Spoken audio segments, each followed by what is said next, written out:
Assalamualaikum, saya Azam Abdullah dan ini pasukan Sahih edisi Rabu 26 Mei 2020.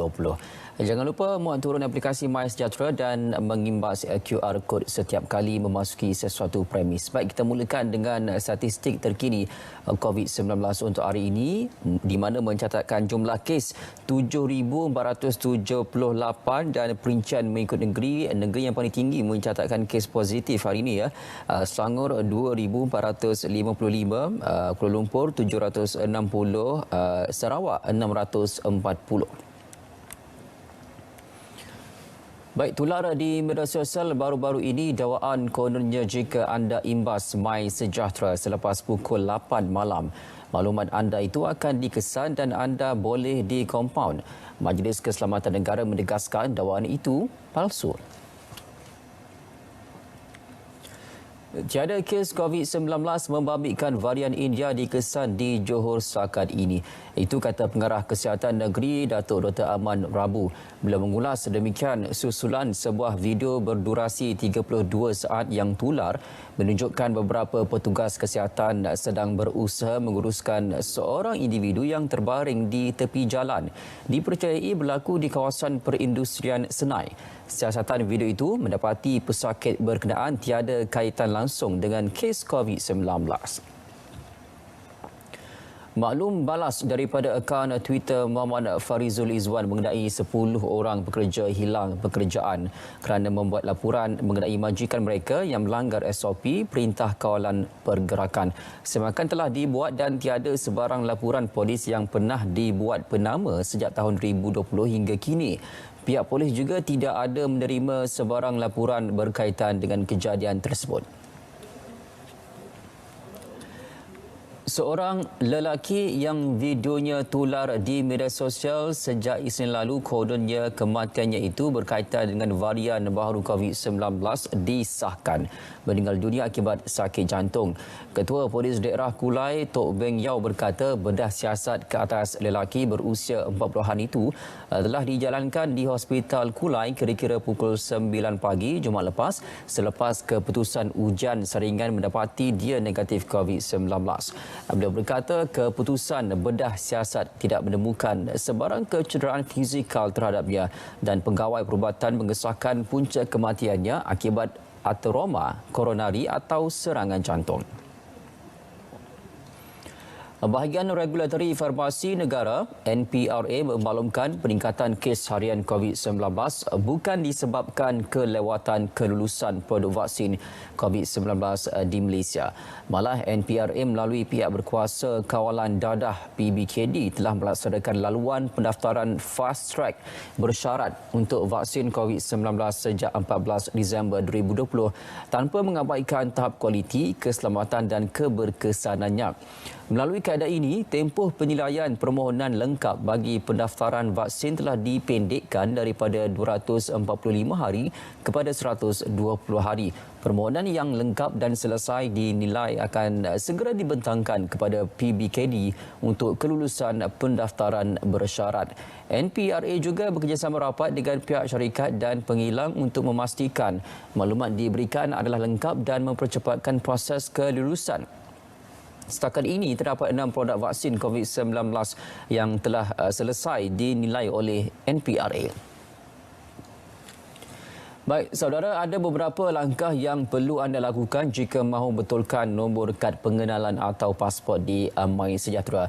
Klik pada ikon MySejahtera, kemudian pilih Helpdesk, klik mula dan klik pilihan E iaitu ingin mengemaskini maklumat peribadi. Kemudian klik pilihan A iaitu menurunkan nama dan nombor kad pengenalan ataupun pasport anda, masukkan ID pengguna dan klik hantar. Bergesor ingin mengingatkan golongan majikan agar tidak membuat tuntutan palsu bagi mendapatkan dana menerusi pakej rangsangan ekonomi daripada kerajaan. Bagi golongan pekerja pula, sentiasa berwaspada dengan aktiviti yang mencurigakan dan jangan dedah maklumat peribadi anda kepada mana-mana pihak tanpa usul periksa. Waspada juga jangan jadi mangsa, bergesor hanya menerima permohonan penjana kerja terus daripada majikan yang berdaftar dan bukan dari pekerja. Semenjak Mac 2021 sehingga kini, sebanyak 38 kaunter promosi dan pendaftaran vaksinasi telah dilaksanakan di masjid-masjid sekitar wilayah Persekutuan dengan kerjasama Jabatan Kesihatan Wilayah Persekutuan dan MOSTI dalam usaha menjayakan program imunisasi COVID-19 kebangsaan. Mesyuarat Jawatankuasa Muzakarah Khas Majlis Kebangsaan bagi Hal Ehwal Agama Islam MKI Malaysia kali ke-10 menetapkan hukum penggunaan vaksin COVID-19 adalah harus dan wajib diambil oleh golongan yang ditetapkan oleh kerajaan. Kerajaan mengumumkan pelaksanaan Perintah Kawalan Pergerakan diperketatkan PKPD di Mukim Bagan Serai Kerian Perak mulai Khamis. Pelaksanaan PKPD itu adalah susulan daripada 53 kes positif COVID-19 yang direkodkan di lokaliti itu. Hanya hasil daripada 144 ujian saringan dijalankan oleh Kementerian Kesihatan KKM. Menteri Kanan Keselamatan Datuk Seri Ismail Sabri Yaakob berkata KKM juga mendapati kes semasa bertaburan dalam mukim dan tidak tertumpu dalam satu lokaliti atau kawasan dengan kadar kebolehjangkitan adalah tinggi. Ismail turut mengumumkan pelaksanaan PKPD di Felda Redung 1, Mukim Labis, Segabak Johor dan di Rumah Panjang Isa Anak Blone, Rumah Panjang bin Anak Kuling dan SK Teluk Gelap di Darul Sarawak. Semua pelaksanaan PKPD di lokaliti di Segamat dan Darul ini adalah berkuat kuasa Khamis ini hingga 9 Jun 2021.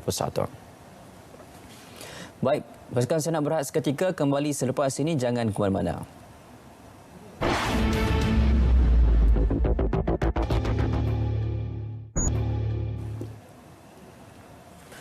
Baik, hanya 0.1 daripada setiap 1,000 dos vaksin yang diberi mempunyai kesan adverse susulan imunisasi AEFI serius yang memerlukan rawatan lanjut.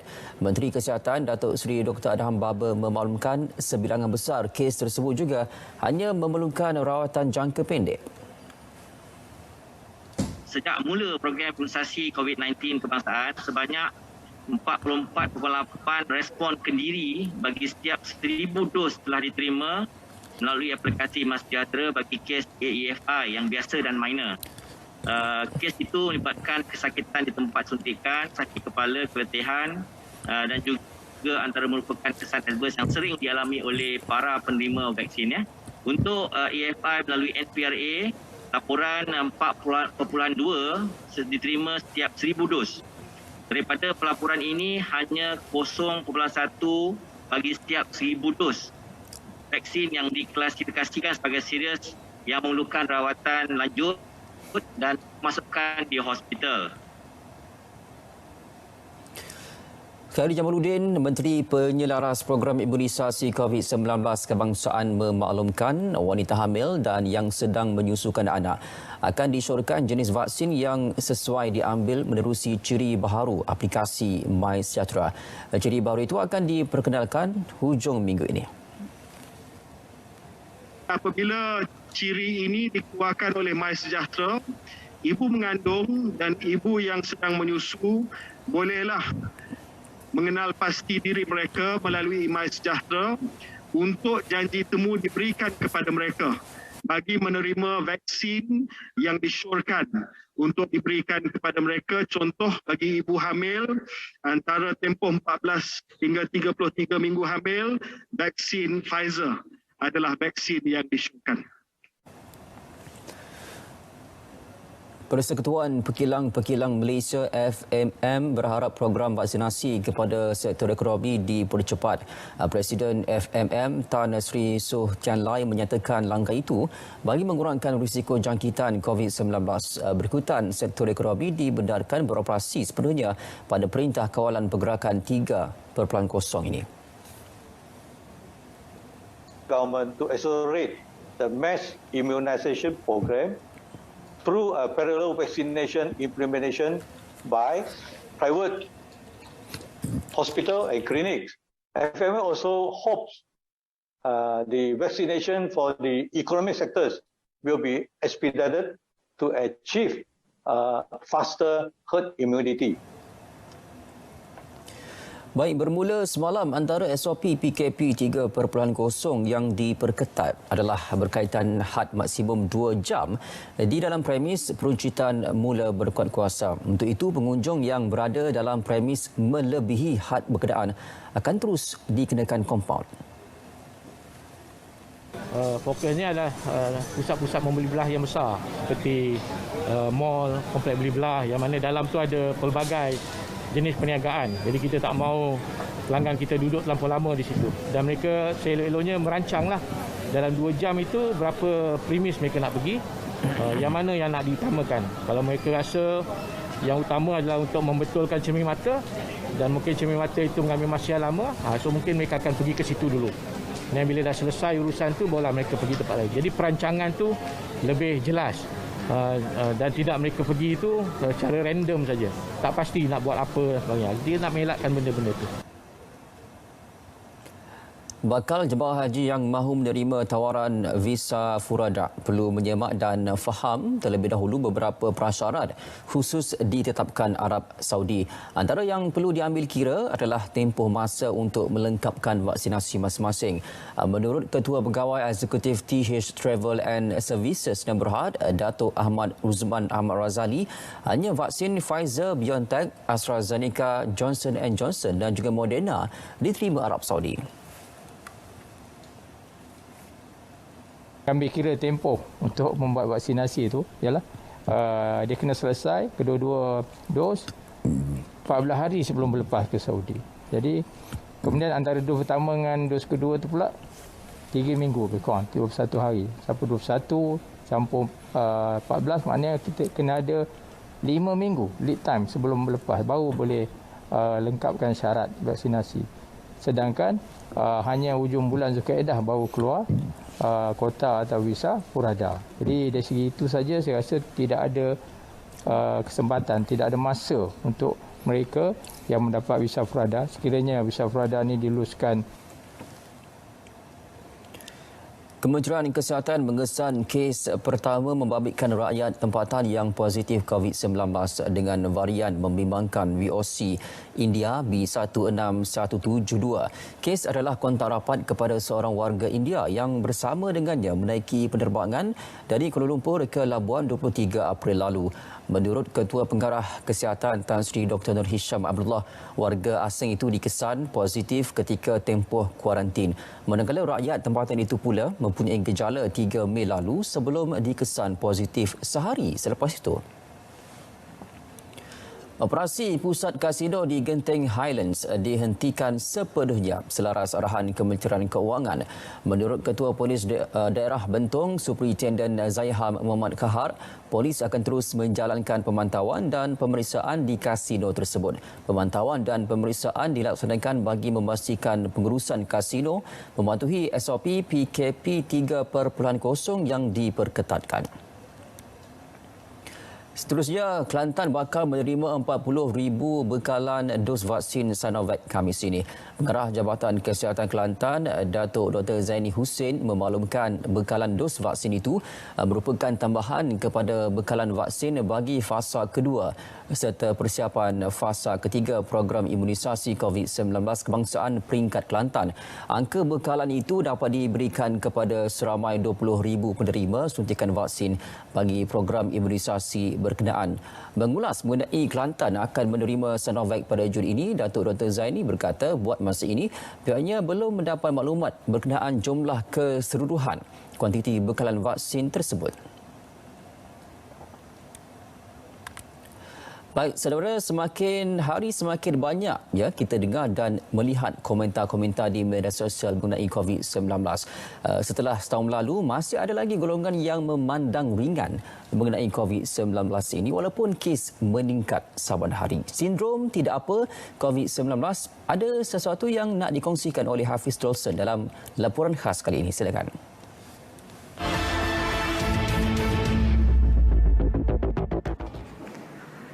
Persepsi tidak apa COVID-19.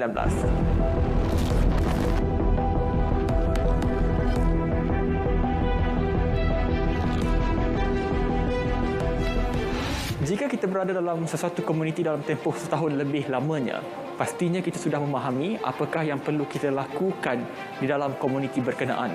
Begitulah juga kita dalam era pandemik COVID-19 ini.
Penguatkuasaan yang dilakukan ketika ini bersifat lemah, atau adakah penguatkuasa yang bekerja sambil lewa, atau adakah semua ini datangnya daripada salah kita sendiri?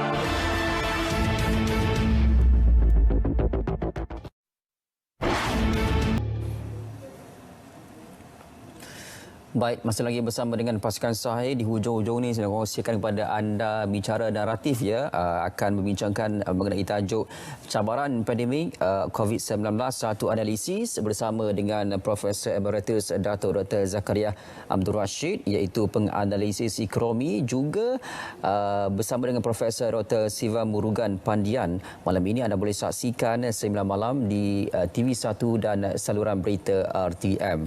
Baik, sempena Hari Waisak juga hari ini ya, kempen demo darah, ada beberapa venue dibuka untuk anda demo darah, antaranya Pusat Darah Negara Jalan Tun Razak, juga Pusat Darah Negara Donation Suite Mid Valley Mega Mall, juga Suite Derma Darah Pusma Dinta Presin 10 di Putrajaya, dan satu lagi St. John Ambulance of Malaysia, iaitu di Wan Utama Shopping Centre. Antara jamnya adalah 8 hingga 4 petang. Dan juga 7.30 minit malam. Baik, seterusnya Bual Konti untuk minggu ni akan bercerita mengenai TikTok. Kepada anda yang suka buat konten di TikTok, tajuknya Rezeki atau Moral, yang akan bersama dengan Dr. Hajah Zuraida Syahadan, iaitu pakar kepimpinan diri, keluarga dan juga organisasi. Juga ada artis ya, Ariel Pilus dan juga Danish Daniel, iaitu bintang TikTok ya. Sabtu 29 Mei 2021 9.30 malam di saluran berita RTM. Baik, seterusnya Fama menganjurkan Grow Bazaar online. Anda hanya perlu membeli belah di hujung jari, imbas sahaja QR code itu, ataupun boleh terus ke laman web www.agrowbazaar.com.my untuk membuat pembelian ataupun untuk shopping online. Okey. Baik, seterusnya ini kempen seronoknya membaca buku digital bersempena dengan Dekad Membaca Kebangsaan, menawarkan beberapa hadiah di sini. Juara RM2,000 nak juara RM1,000, ketiga RM500. Untuk tahu lebih lanjut boleh terus ke Pusat Dewan Bahasa dan Pustaka untuk mengetahui tentang kempen ini. Baik, seterusnya ini pula permohonan perkahwinan tanpa lesen secara dalam talian untuk bukan Islam ya. Syarat-syaratnya permohonan perkahwinan tanpa lesen dibuka untuk pemohon dan pasangan warga negara Malaysia dan hendaklah memenuhi terma dan syarat permohonan perkahwinan secara dalam talian yang telah ditetapkan seperti anda boleh saksikan di kaca TV. Dan perkahwinan tanpa lesen adalah permohonan di mana pemohon lelaki atau perempuan yang berumur genap 21 tahun ke atas. Pemohon adalah berstatus bujang, duda, janda, balu. Pemohon perlulah secara sukarela untuk mendaftarkan perkahwinan. Okey. Ini melalui JPN e-Services. Baik, webinar antarabangsa pengajaran dan pembelajaran bahasa Melayu. Pengajaran dan pembelajaran bahasa Melayu di Thailand, fenomena dan isu, itu tajuknya. Pada 27 Mei 2021, 9 pagi hinggalah ke 5 petang. Baik, perkongsian tadi mengakhiri pasukan saya untuk hari ini. Teruskan bersama kami di saluran berita RTM 123 My Review. Dan jangan lupa untuk amalkan mengimbas My Sejahtera di mana jua anda berada. Patuhi SOP yang telah ditetapkan. Assalamualaikum, saya Azam Abdullah. Kita jumpa lagi.